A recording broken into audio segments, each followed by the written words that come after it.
Qual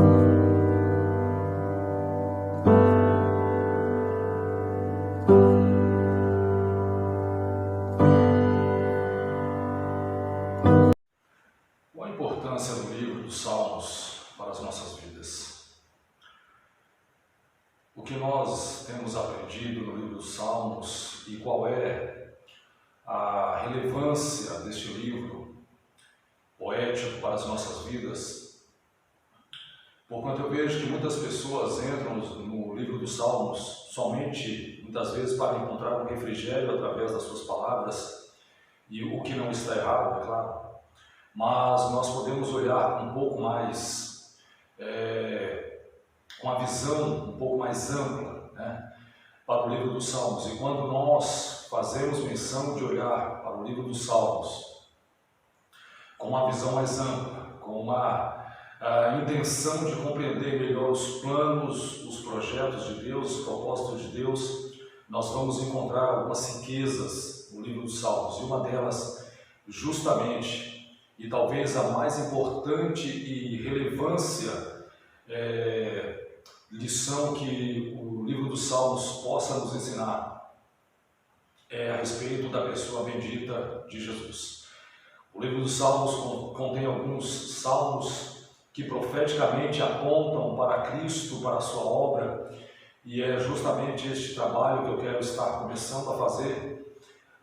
Os salmos messiânicos, né? Os salmos que apontam para o Messias, os salmos que falam de Jesus, porque o próprio Cristo, no Evangelho segundo Lucas, no capítulo 24, versículo 44, Jesus disse assim: depois lhes disse, são estas as palavras que vos falei, estando ainda convosco, que importava que se cumprisse tudo o que de mim estava escrito na lei de Moisés, nos profetas e nos salmos. Ou seja, o próprio Cristo, ele disse que os salmos estariam falando dele. Nós precisamos também conhecer Jesus através do livro dos Salmos. Então nós vamos estar trabalhando um pouco esta questão, salmos messiânicos, os salmos que vão apontar de alguma forma para Jesus, porque ainda fiz uma pergunta para duas determinadas pessoas se elas conheciam, né, os salmos messiânicos, e para minha surpresa, essas pessoas crentes, elas não sabiam do que se tratavam os salmos messiânicos, elas não conheciam os salmos messiânicos. Então nós precisamos também estar trazendo para as pessoas algum ensino, algum estudo acerca dos salmos messiânicos que vão apontar profeticamente para a pessoa do Senhor Jesus. No Salmo 2, nós vamos ler todo o Salmo e depois nós vamos fazer algumas considerações. Salmo 2, verso 1 a seguir: porque se amotinam as nações e os povos tramam em vão? Os reis da terra se levantam, os príncipes juntos conspiram contra o Senhor e contra o seu ungido, dizendo: rompamos as suas ataduras e sacudamos de nós as suas cordas. Aquele que está sentado nos céus se rirá, o Senhor zombará deles. Então lhes falará na sua ira, e no seu furor os confundirá, dizendo: eu tenho estabelecido o meu rei sobre Sião, meu santo monte. Falarei do decreto do Senhor. Ele me disse: tu és meu filho, hoje te gerei. Pede-me e eu te darei as nações por herança e as extremidades da terra por possessão. Tu os quebrarás como uma vara de ferro, tu os despedaçarás como a um vaso de oleiro. Agora, pois, ó reis, sede prudentes, deixai-vos instruir, juízes da terra. Servi ao Senhor com temor e regozijai-vos com tremor. Beijai o filho para que não se ire e pereçais no caminho, porque em breve se inflamará a sua ira. Bem-aventurados todos aqueles que nele confiam. Então nós temos aqui, no Salmo 2, algumas descrições que vão apontar profeticamente para Jesus e para a sua obra. O verso de número 2 diz assim: os reis da terra se levantam e os príncipes juntos conspiram contra o Senhor e contra o seu ungido. E é claro que quando nós tratamos do Antigo Testamento, o Novo Testamento vai trazer isso à tona, vai trazer isso à luz. E este texto aqui do verso de número 2 do Salmo 2, nós encontramos aonde? No livro de Atos Apóstolos, quando os discípulos estão sendo perseguidos, estão sendo ali maltratados, estão sendo trancafiados para que não falem da palavra de Deus, estão sendo ameaçados. Então eles vão fazer uma oração, e na oração dos discípulos é justamente uma parte desses salmos que eles acabam dizendo. Atos 4, versículo 24 a seguir. E ouvindo eles isto, os unânimes levantaram a voz a Deus e disseram: Senhor, Tu és o que fizeste o céu e a terra, e o mar e tudo o que neles há, que disseste pela boca de Davi teu servo. Por que bramaram as gentes e os povos pensaram coisas vãs? Levantaram-se os seus da terra e os príncipes se ajuntaram a uma contra o Senhor e contra o seu ungido. Porque verdadeiramente contra o teu santo Filho Jesus, que tu ungiste, se ajuntaram não só Herodes, mas Pôncio Pilatos com os gentios e os povos de Israel, para fazerem tudo o que a tua mão e o teu conselho tinham anteriormente determinado que se havia de fazer. Observa como este trecho do Novo Testamento aqui de Atos Apóstolos está ligado diretamente ao verso 2 do Salmo 2. Os apóstolos estão aqui apresentando a Deus uma causa de perseguição, mas essa perseguição já é profeticamente dita e citada lá no verso 2 do Salmo 2. E é uma perseguição que ela acontece à pessoa bendita de quem? E aqui o próprio escritor de Atos, no caso Lucas, ele vai trazer aqui a oração dos discípulos do apóstolo Jesus. E os discípulos aqui estão apontando diretamente para Cristo, verso 26. Levantaram-se os seis da terra e os príncipes se ajuntaram a uma contra o Senhor e contra o seu ungido. Observa que toda a descrição do verso 2 está sendo posta aqui. Aí no versículo 27 é onde entra a palavra profética do Antigo Testamento, ela se cumpre aqui. Porque verdadeiramente contra o teu santo Filho Jesus, que tu ungiste, se ajuntaram não só Herodes, mas Pôncio Pilatos com os gentios e os povos de Israel, para fazerem tudo o que a tua mão e o teu conselho tinham anteriormente determinado que se havia de fazer, completando aqui o verso 28. Então nós temos também o Senhor Jesus sendo profeticamente apontado nos Salmos, e esta obra aqui, do verso 2 do Salmo 2, está apontando para a perseguição que estaria sendo feita à pessoa de Jesus, toda a obra que foi feita contra a sua vida. No verso 7, falarei do decreto do Senhor. Ele me disse: Tu és meu filho, hoje te gerei. Então nós vamos entrar aqui nesse verso de número 7 do Salmo 2, e nós vamos ver esta palavra te gerei, que traduzido significa dar à luz, literalmente, empregado quando uma mulher fosse dar à luz a um filho. Usado também quando um rei apresentava seu filho ao povo, proclamando o rei juntamente com seu pai. Por exemplo, Davi quando era rei, ele apresenta Salomão junto consigo, reinando junto consigo. Então isso fala da obra profética que vai acontecer quando Jesus ele se assenta ao trono junto com Deus Pai. E isso está em 1 Reis, capítulo 1, versículos 32 a 34. Porém, neste trecho aqui significa e refere-se à proclamação pública de Jesus como Filho de Deus e a assunção como profeta, sacerdote e rei. Então, o verso 7 do Salmo 2 ele está apontando profeticamente quando Jesus estaria sendo apresentado pelo próprio Pai como aquele que estaria vindo, como profeta, sacerdote e rei. E nós vamos encontrar essa descrição aonde Lucas, capítulo de número 3, versículos 21 e 22. E aconteceu que, como todo o povo se batizava, sendo batizado também Jesus, orando ele, o céu se abriu, e o Espírito Santo desceu sobre ele em forma corpórea como uma pomba, e ouviu-se uma voz do céu que dizia: Tu és meu filho amado, em ti me tenho comprazido. Aqui nesse trecho, Deus Pai está apresentando Cristo Jesus como publicamente, como aquele que estaria junto com ele, como estaria fazendo agora a sua obra pública, e Deus Pai está apresentando publicamente Jesus. Quando a palavra, nós encontramos esta palavra gerado no Antigo Testamento e até mesmo no Novo Testamento, algumas pessoas vão pensar, e se não estudarem um pouco, se não analisarem um pouco, se não pensarem um pouco, se não meditarem um pouco, vão pensar o seguinte: Jesus ele é criatura, ele é um criador negativo. O texto ele está falando simplesmente de uma proclamação pública e não de uma criação, no caso de Jesus. No caso da mulher, é claro que ela vai estar dando à luz, gerando uma criança. Em Atos mesmo, no capítulo 13, versículo 32, e nós vos anunciamos que a promessa que foi feita aos pais, Deus a cumpriu a nós, seus filhos, ressuscitando a Jesus, como também está escrito no Salmo 2, meu filho és tu, hoje te gerei. Observa que aqui no livro de Atos Apóstolos esse trecho do Antigo Testamento está sendo trazido à luz, né? Lucas, no capítulo 13, ele está apontando diretamente, ele está trazendo mais precisamente Jesus como aquele citado no Salmo de número 2, no verso 7, como também está escrito no Salmo 2, meu filho és tu, hoje te gerei. Então nós temos uma ação profética no Salmo de número 2, apontando para Jesus, e o Novo Testamento vem trazendo isso à luz da sua palavra. No verso de número 8, pede-me e eu te darei as nações por herança e as extremidades da terra por possessão.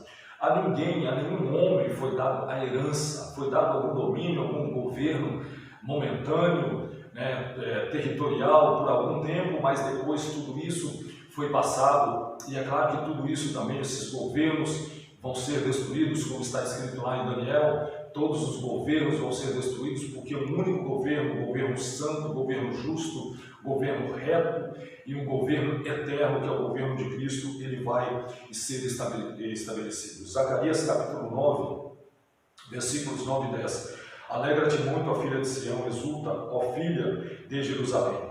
Eis que o teu rei virá a ti, justo e salvador, pobre e montado sobre o jumento, sobre o masninho, filho de jumento.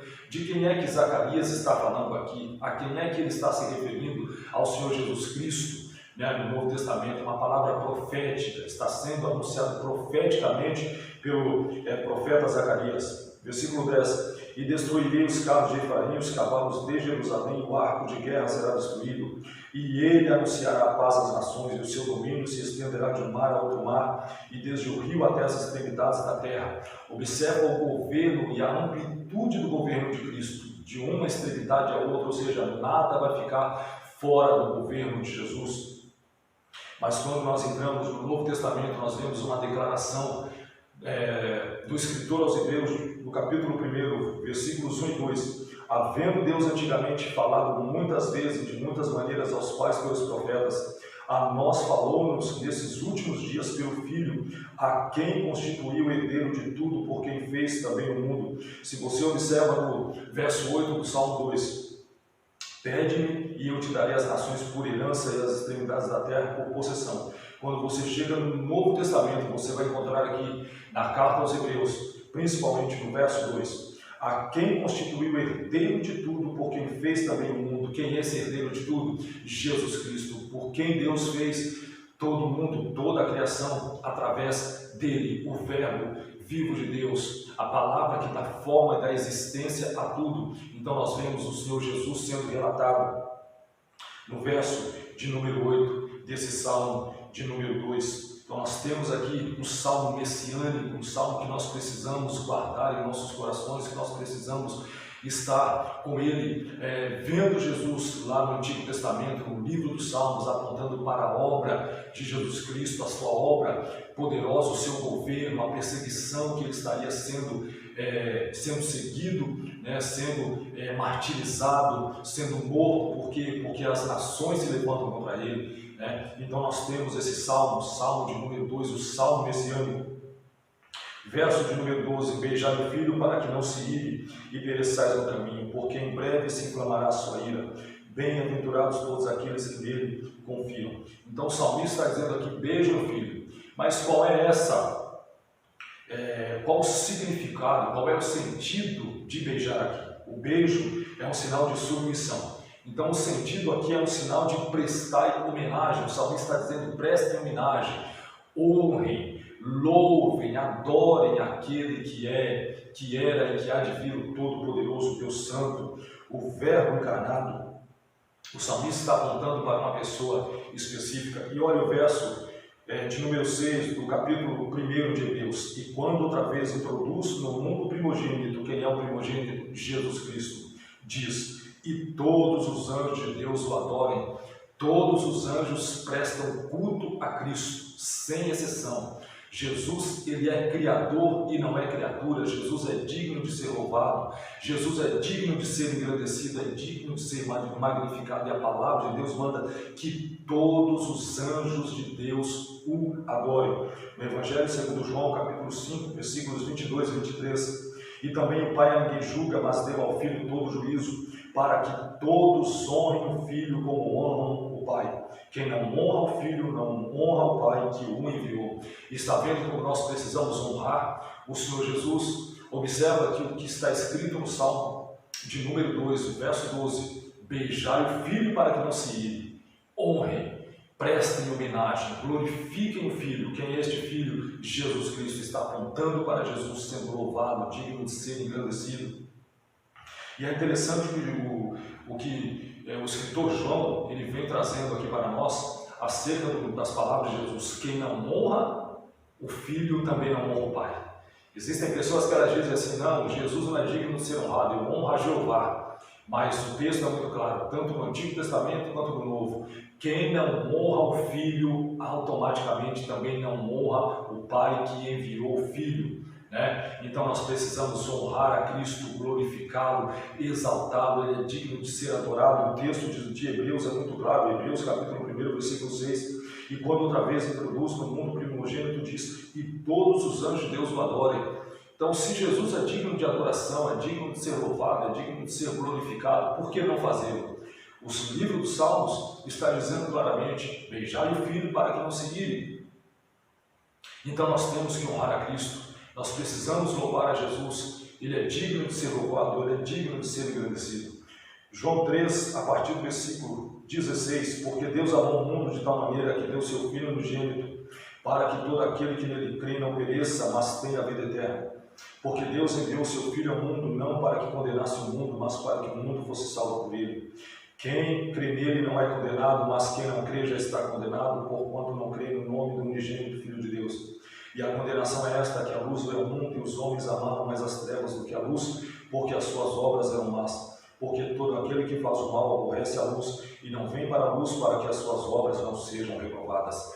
Então, o meu conselho é que nós comecemos a olhar com um olhar muito mais amplo para o livro dos Salmos, e comecemos a encontrar de uma forma muito íntima, muito ímpar, a pessoa de Cristo, a sua obra, e mais que nós venhamos também aprender com o livro dos Salmos a glorificar ao Senhor Jesus Cristo. Mas muitas pessoas, infelizmente, não querem honrar a Cristo, não querem glorificar ao Senhor, e não vêm para Ele, que é a luz, porque preferem ficar nas trevas.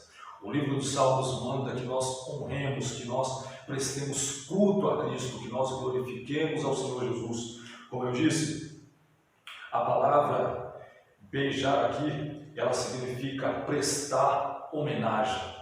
Então nós devemos sim homenagear a Cristo, glorificar a Cristo, exaltar o Senhor Jesus. E é interessante, esse texto aqui, do verso 12 do livro dos Salmos, deixa muito claro: beijai o Filho para que não se ire. Se nós não glorificarmos a Cristo, se nós não honrarmos ao Senhor Jesus, a ira de Deus, é claro, estará sobre nós, porque Deus enviou o seu Filho ao mundo para ser honrado, porque quem honra a Cristo honra também o Pai. Não tem como nós louvarmos, engrandecermos a Deus Pai, se não passarmos primeiro pela pessoa de Jesus. Beijai o Filho para que não se ire, e pereçais no caminho, porque em breve se inflamará a sua ira. Bem-aventurados todos aqueles que nele confiam. E observe o texto do verso 12. Aqueles que não querem prestar culto a Cristo, que não querem engrandecer e honrar a Jesus, um dia a ira de Deus vai se voltar contra essa pessoa, vai recair sobre ela. E quantas pessoas, infelizmente, não querem prestar culto a Cristo, não querem adorar a Deus através da pessoa bendita Jesus, infelizmente essas pessoas, um dia a ira de Deus vai vir sobre essas pessoas. E nós temos sim que olhar para o livro dos Salmos, como esse Salmo de número 2, e ver profeticamente Jesus sendo apontado neste Salmo. Como eu disse, existem pessoas que não sabem o que significa um Salmo profético, não sabem o que significa, o Salmo messiânico, que profeticamente está apontando para Jesus. Então, os salmos messiânicos, eles apontam profeticamente para Cristo, e nós precisamos compreender e nós precisamos conhecê-los. O meu intuito com este trabalho de apresentar os salmos messiânicos para a vida das pessoas é justamente esse, que nós possamos estar conhecendo um pouco mais Jesus através dos salmos messiânicos, e que esta palavra ela venha gerar na tua vida fé, que ela venha gerar amor e amor a Deus, amor a Cristo e mais, amor à sã doutrina da palavra de Deus. Que Deus te abençoe com esta palavra, faça uma meditação, reflita sobre isso e Deus te abençoe em nome de Jesus.